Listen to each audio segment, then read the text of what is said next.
Hey, hey, thank you so much for joining another episode of Celeste, the Therapist Podcast. My name is Celeste. I'm a therapist. I am from Boston. If you're new here, thank you for giving me a try. If you found me from my daily shifts, thank you for checking me out. I have long form content, which is what we're doing today. This is a part of a six-part series. We are on the last part. We came from the topic of adult children of emotionally immature parents where we talked about different things. Today, we're talking about integration and moving forward. So, if you haven't listened to the other episodes, it may be helpful to listen to. And even if you haven't, you can still get some good content from today, and maybe it'll give you some motivation to go back and listen to the other episodes. This is our last part of the series. After that, we are going to be back to bi-weekly long form content. We're going to sprinkle in some interviews as well, something I used to do years ago at this point, right? Back 20, so I started this podcast in 2018 doing interviews with people. And then I've had a lot of business ventures that I've been on, and I didn't have the capacity to. So for the last 2 years, it's been me giving out content. But every now and then, I'm gonna sprinkle in an interview here or there, so we can hear from some other experts around the world. So today we're talking about integration and moving forward, what healing actually looks like. If you have been a part of the six-part series, let's pat yourself on the back and give yourself a hand clap that you made it to the last part. I always encourage people to take notes because this is something you can go back to. It's not a one-time, one size fits all. I think, my podcast, people are always listening to it. I see the numbers. It's because everything that I talk about, you can always go back to. It's not like it goes out of style, right? All of these things can help you shift. If you are feeling stuck in life, my platform is for you because I have a way of talking about things that breaks it down and it helps you feel empowered where you can really start working on what you need to work on right now in this moment. So let's get into today's topic. So for the last five series, we talked about emotional immaturity and its impact. We talked about loneliness and unmet needs, right? So if you struggle with feeling lonely, if you struggle with feeling like your needs aren't met, those was on the past episodes of the series. Self-abandonment patterns. We talked about boundaries and self-protection. Why does boundaries feel so hard, right? And then we talked about reparenting. That was the last episode. So remember, awareness is the doorway, not the destination. Being aware is important. A lot of times we're not aware because we are constantly doing things that are causing our mind to be all over the place, right? The more you can pause, the more you can get more aware, you can actually work on changing the things that you need to change and working on things that you want to work on. So, what does integration actually mean, right? Because today we're talking about integration. We talked about like the why, what's happened. You got all the nitty-gritty of that stuff, and now what does integration mean? So, I want to clarify some misconceptions, right? So, integration does not mean perfection. It's not like all of a sudden everything is going perfectly and well, right? I feel like I've integrated a lot, but it doesn't mean that I do everything in a perfect way. Integration doesn't mean never being triggered, right? If you're a long time listener, if you follow me on social media, triggering is something that happens. And I think the difference, not think, I know the difference in the way I felt triggered in the past and the way I feel triggered now. The difference is that the the pain or the way that I feel doesn't take over my life. It doesn't feel like it's taking over my decision making. A lot of times when we're triggered, we end up making impulsive decisions that don't fit us, right? We will tell ourselves we're not doing this thing anymore. We're not talking to this person anymore. And then we feel triggered and we do it, right? I said awareness is important, right? Because if I'm aware that I talk to Joe and I find myself triggered, I can actually work around the way that I communicate with him different, right? I can start to notice like I can't help that Joe's my coworker and he triggers me, but if I do have to engage with him, right? Maybe I need to walk away. Maybe I need to take a few breaths, right? being mindful of your role in the situation when it comes to feeling triggered, right? Being aware of giving yourself grace, being aware of talking kind to yourself. But the thing is like we don't realize we're being triggered. We're walking around being triggered, and we are spewing all of our pain on everything else, on every body else, and on our life, right? A lot of times there are things and places that we want to go and be in life, and we find ourselves feeling stagnant and stuck. A lot of times it's because we're triggered. So as you become more aware and as you become more integrated, it's not that you won't get triggered, but the capacity at which it feels won't feel so heavy, right? And the reason why it feels so heavy is because your mind is thinking that you're back into that time where these things happen, and it's trying to put you on alert. I always tell people your mind is doing what it's designed to do. It's supposed to protect you. And protection looks like, oh my gosh, let me let Celeste know, like it's scary, be aware, And then that's when I come into play and I say, oh, it's okay, I'm safe, right? That's something that's so powerful. Um, Integration doesn't mean cutting people off to be healed. There are some people you may have to cut off, and there's some people it's not about like let me just cut everybody off and then I'm going to be healed. So that's not what it means. What integration is, right? Like we talked about what it's not. Those are some common misconception. But what it is I'm going to pause before I react, right? Instead of me assuming that somebody's talking about me, let me just take a step back and think, where is this coming from? Because a lot of times we are creating scenarios in our head about things, right? So let me pause before I react.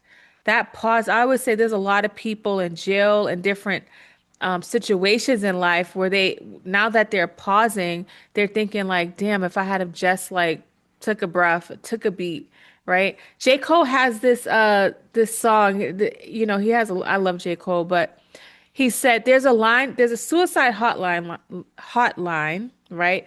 But where's the line for when people feel like they're gonna do something, right? Because a lot of times we don't know what to do with all of these things that are happening, right? Maybe you need to move your body, maybe you need to jump up and down, maybe you need to listen to something, right? But how do you know what you need to do if you're not pausing? So pausing before reacting, that's a sign of integration. Choosing different responses, right? Maybe before you somebody looked at you the wrong way, now you're pausing and you're walking away because you're reminding yourself this is not worth my energy, right? Choosing different responses, that's part of integration. Feeling discomfort without self-abandonment. That's huge, huge. A lot of times we end up feeling uncomfortable. We abandon ourselves. We abandon the things that we say we want to do, and we find ourselves really struggling in life. Responding from the adult self instead of the wounded child self. That's one, that's a really huge.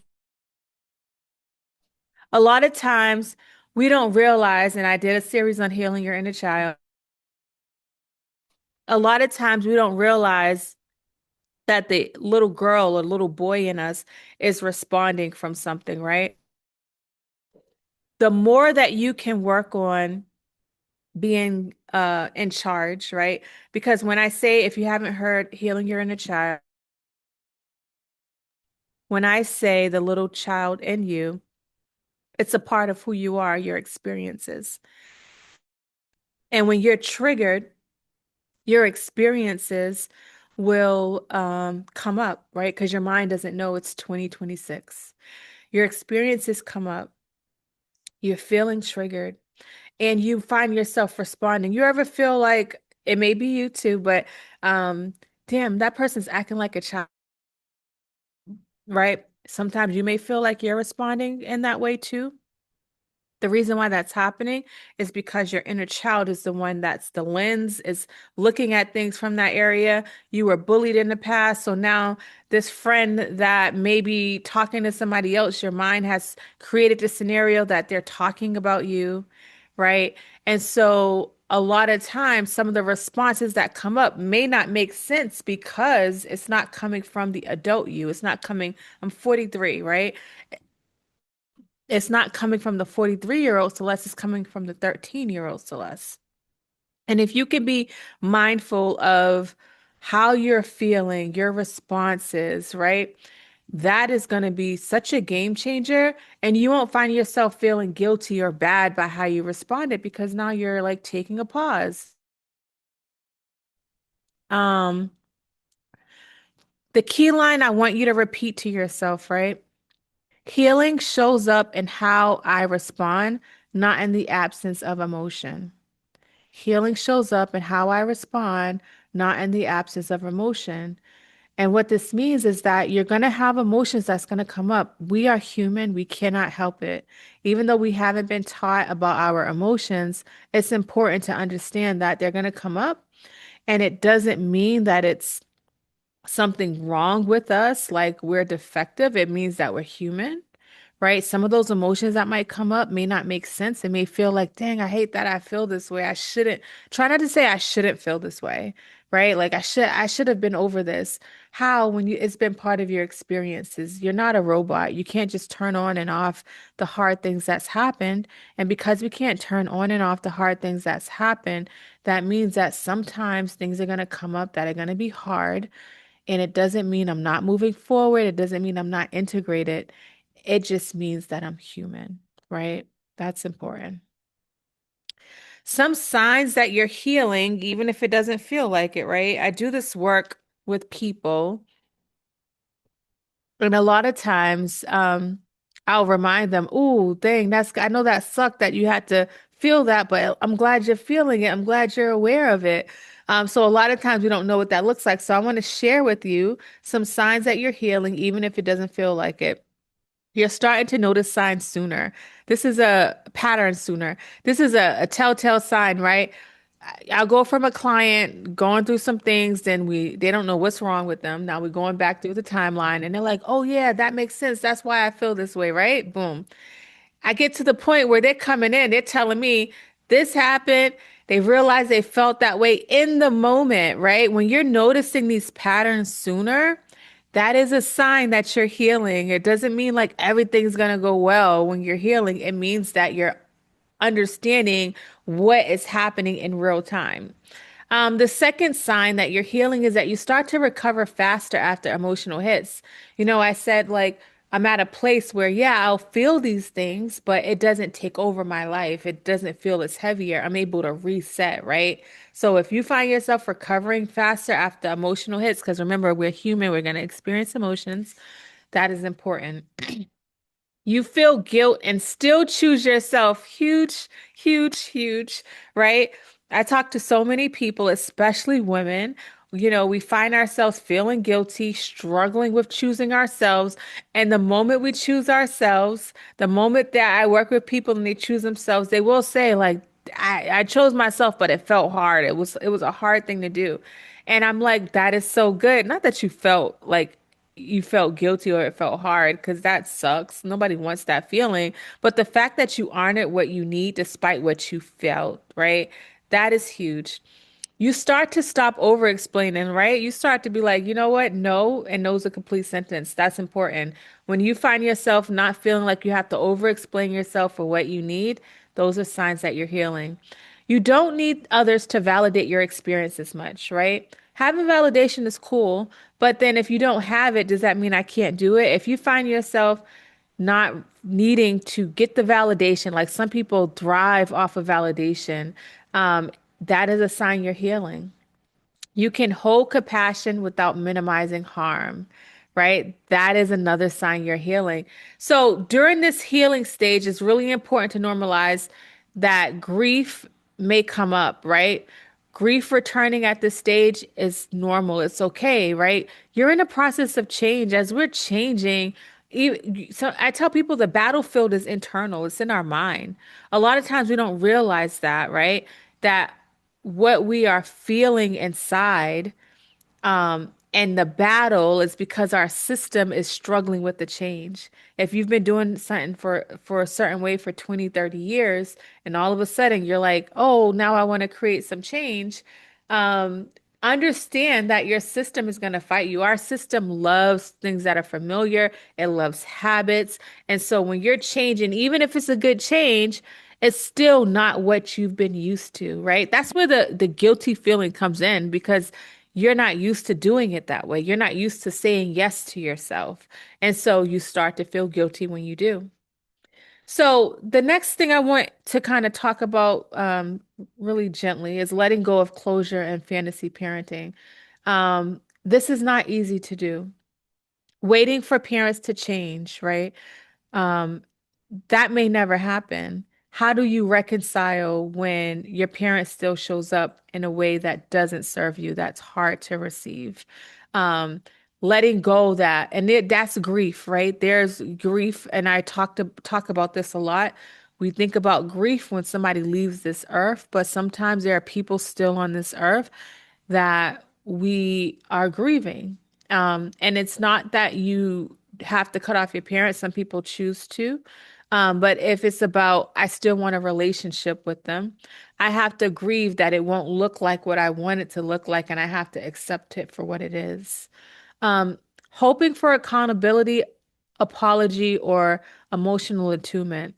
Hoping that they can just show up and be my mom or just be my dad. Why can't they just ask me how I'm doing because they are the parent? Letting go of that is going to be important, right?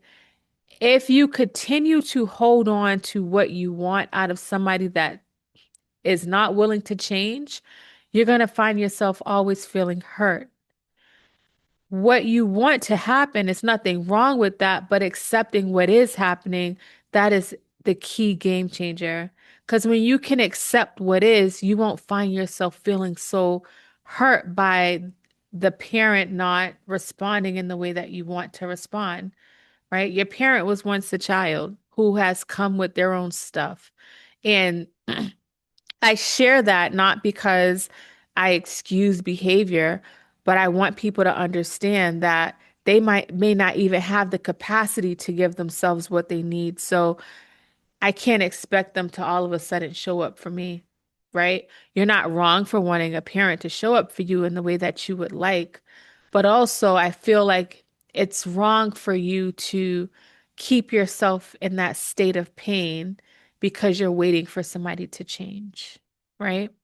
The cost of staying emotionally available to unavailable people, right? In general, be mindful of the people that are available and not available, right? And allowing yourself to stay in that state. Sometimes if you've grown up in a system where your parent was not emotionally available, this is something we've talked about on the previous episodes. You will find yourself in relationships, intimate relationships with friends where they may not be as emotionally available, and you may find yourself still showing up.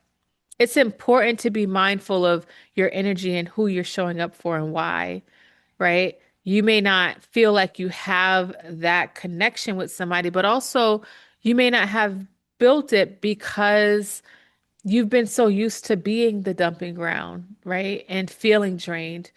It's important to revisit these relationships that you're in and asking yourself, how is it serving me, right? Like, is this relationship reciprocal? Like, do I find myself giving too much and why? Um, I want you to reframe. So closure comes from clarity and self-trust, right? The more clear we are, right, getting aware and we start trusting ourselves, that is important. Grieving the parent you didn't have does not mean you blame them, right? Yes, there's some people that they love their parent, they see they did the best that they could, right? So I'm not asking you to blame them, right? They provided, they may have been a single parent, like there are parents out there that didn't beat or abuse their children, but they didn't have the emotional capacity, right? I'm not looking at them in a bad way. I'm not blaming them, but it's important to understand that you may have to grieve the fact that your parent was not emotionally available to you, right? And it doesn't mean that you're blaming them. And the last thing I want you to think about is acceptance of what happened does not mean you approve, right? A lot of times we struggle with the acceptance piece because we be like, but I didn't like the way it happened. Just because you didn't like the way it happened doesn't mean it didn't happen. And a lot of times we play this mental gymnastics in our mind and we find ourselves struggling with the reality of what is happening. because we don't want to accept it. But just start to accept these things. And I think if you can tell yourself, just because I'm accepting what is doesn't mean I like where I'm at, but I got to accept where I'm at so I can get to the drawing board and create a different pattern to change. Just because I don't like what happened growing up, I have to accept what happened so I can stop creating this fantasy on what could be or what I wish things could have been like. That's fine. You wish things could have been different. You hope things would have been this way and that way, but I don't want to stay in that realm, right? Let me accept that it wasn't what it was so I can grieve and I can move forward. So, moving forward, what to practice daily, right? How do I move forward, right? Because this is about moving forward, and creating these practices every day. Body check-ins are great, right? I created a wellness center with somatic classes because I recognize that, yeah, we can talk about these things, but a lot of the stuff is living in our body. Start to ask yourself, what do I need right now? Right? A lot of times our needs were not met, and so we are not used to asking ourselves what we need, and we're just going and going and going. Practicing boundaries internally before externally, talking to yourself first, right? Like creating plans for yourself first, giving yourself what you need. If you are struggling emotionally, be okay with pausing. When you start practicing these boundaries internally for yourself, you are teaching yourself how you want to be treated. And when you do that, now externally, when it comes to other people and other things, it'll feel a little bit easier to do because you're already practicing them with yourself. The same way when how you treat yourself, I tell people how you treat yourself matters. If you are not creating discipline, if you're not being honoring your word, if you're not doing the things you say you're going to do, how do you expect to hold other people accountable in how they treat you? Right? A lot of times we don't understand that the way our life is looking externally is because of what's happening internally. If my room is a mess, that means my mindset for me personally, like I'm like, oh, I got a lot going on, right? But my room is clear, like I can function differently, my mind is clear. Your external world and what you are looking at and the way you're seeing things is a direct reflection of what is happening internally, right? The way that I talk to myself has changed dramatically. The grace that I have with myself, the peace that I feel, that's the way I see life. Yes, I know that there's a lot of chaotic things happening in life and families. Like, it's not that people around me are living perfectly or the world is perfectly, but because of the internal peace that I'm experiencing due to the practices that I create, that's why my external world looks differently, right? So if you can work on your internal world, your external world will start to reflect that literally, figuratively. Choosing rest without earning it. I say this all the time on the podcast. Rest is important. And a lot of times, especially in the Black community, we're not used to watching rest. Certain Caribbean communities, you never see nobody rest, right? Like without the rest, choosing rest without earning it is important. Making it a part of your life is important. And then allowing joy without guilt, right? It's okay to allow joy in your life. I know sometimes it feels like things are falling apart, right? But think about those things that you're doing that brings you joy. Like for me, I love being in the sun. I love ice cream. I love going for a walk. I love listening to music. I love listening to motivational videos. There are so many things that doesn't cost money that bring me joy because it's the little things, right? A lot of times we forget that the little things matter, they count, they add up, right? So small shifts will create dramatic changes. But the problem is we want the dramatic change without doing the small shifts. And if you can think about every 1% I do today is going to get me better than I was yesterday. I'm making my today better than my yesterday, not better than anybody else's, but by better than my yesterday. And so if you can show up for yourself just 1% every day, imagine what happens by the end of the year, right? Um, so I just want us to take a pause to reflect, right? We talked about a lot. And again, Continue to come back to this episode. If you took notes, keep going back to the notes. You need that reminder. This podcast, when you listen to it, you can feel motivated, but then you leave this podcast, life is lifing. And if you can create practices where the notes that you're taking, the sticky notes that you put up for reminders, if you're going to look at it every day, your mind is getting a new narrative. What are you feeding your mind, right? If you are feeling trapped and stuck, ask yourself, what am I doing with my time? One of the things I ask people when they say they don't have time, I say, pull out your phone and check your screen time. If you have hours on social media, hours on games, hours on YouTube, and you tell me you don't have time, is that an accurate statement? Right? Like really be honest with yourself about what it is you're trying to do and what are you doing to get there. That is important. So as we take this pause, right? We'll take a deep breath. So I want you to think about one thing you see differently now, right? What is one thing that you can see differently now? Whether this is the first episode of the series you listen to, or if you've been a part of the six-part series. So this is 532, so 531, 530, 529, 528, and 527. You'll find um, the backs of this series. But what's one thing you see differently now? What's one boundary you have already begun setting, right? If boundaries was something that you struggled with and you have thought about, like, I need to create this boundary, what's one boundary you've already started setting?